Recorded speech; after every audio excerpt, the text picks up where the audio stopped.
બનાસકાંઠા જિલ્લાના પાલનપુર શહેર ખાતે ગત તારીખ 22/10/2025 એટલે કે નવા વર્ષના રાત્રિના દરમિયાન જે એક બહેન હતા મમતાબેન દિનેશભાઈ ગોદાવત, જેઓ અમદાવાદથી રાજસ્થાન પ્રવાસ કરી રહ્યા હતા. આ દરમિયાન તેઓ રાત્રિ દરમિયાન માજીસા ટ્રાવેલ માં બસ મુસાફરી કરી રહ્યા હતા અને રાત્રિ દરમિયાન તેમનું જે બેગ હતું એ 3 ઇસમો દ્વારા એ બેગ લઈ લેવામાં આવ્યું હતું અને તે ઇસમો દ્વારા આ બેગ એમની નજર ચૂકીને એમની જાણ બહાર, જેમાં સોના ચાંદીના દાગીના હતા, તે લઈ લેવામાં આવ્યું હતું અને આ રીતે આખો ઘટનાક્રમને અંજામ આપ્યો હતો. આ બાબતે જે બહેનશ્રી છે મમતાબેન, તેને પાલનપુર પશ્ચિમ પોલીસનો સંપર્ક કર્યો હતો અને ત્યાં જે અંકુર દેસાઈ પીઆઈ છે એઓ આની તપાસ ચલાવી રહ્યા હતા. આ સમગ્ર બનાવ બાબતે જ્યારે પાલનપુર અને પાલનપુર શહેરના આસપાસના જે ઇસમો છે એમને ચેક કરવામાં આવ્યા હતા. તદુપરાંત માનનીય જે રેન્જ આઈજી સાહેબ ચિરાગ કુરડે સાહેબ અને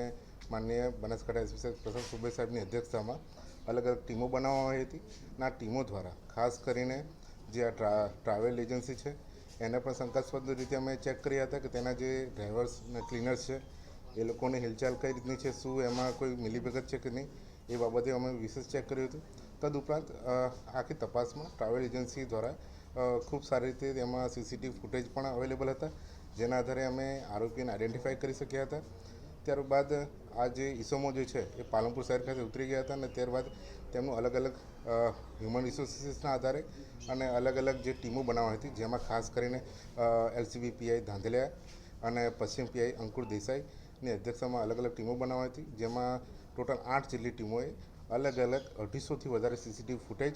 અને અલગ અલગ જગ્યાથી જે હ્યુમન રિસોર્સિસના આધારે કે આવી જે પાકીટ ચોર ગેંગ કે પછી અન્ય બેગ લઈ જતી જે એમો મોડસ ઓપરન્ડી જે યુઝ કરતા હોય છે એવી ગેંગોને અમે વેરીફાઈ કર્યા હતા. આ તપાસના અંતે જે ટોટલ જે ભોગ બનનાર છે મમતાબેન, એમના જે તમામ સોના ચાંદીના દાગીના અને મુદ્દામાલ ની હકીકત બાતમી પાલનપુર પશ્ચિમ પીઆઈ અંકુર દેસાઈને મળે છે અને તે બાબતે તેઓની સાથે સંકલનમાં રહીને એલસીબી પીએસઆઈ શ્રી આહિર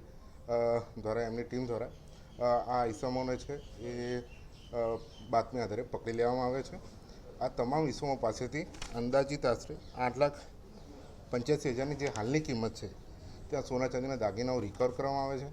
આ તમામ જે 3 આરોપીઓ છે 3 સગા ભાઈઓ છે, તેમણે ભૂતકાળમાં પણ 12 જેટલી જગ્યાઓએ પાકીટ મારીની ઘટનાનો અંજામ આપેલો છે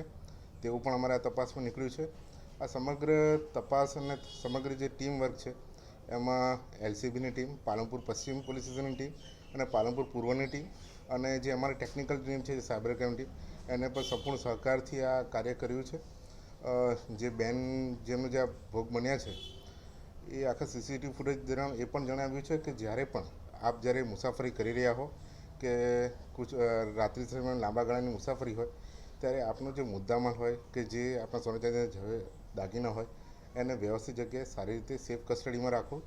અને આવી લાંબી મુસાફરી દરમિયાન જો શક્ય હોય તો આવા કિંમતી ઝવેરાત કે દાગીના હોય એને સાથે લઈને મુસાફરી કરવાનું ટાળવું. બીજું કે ખાસ કરીને જ્યારે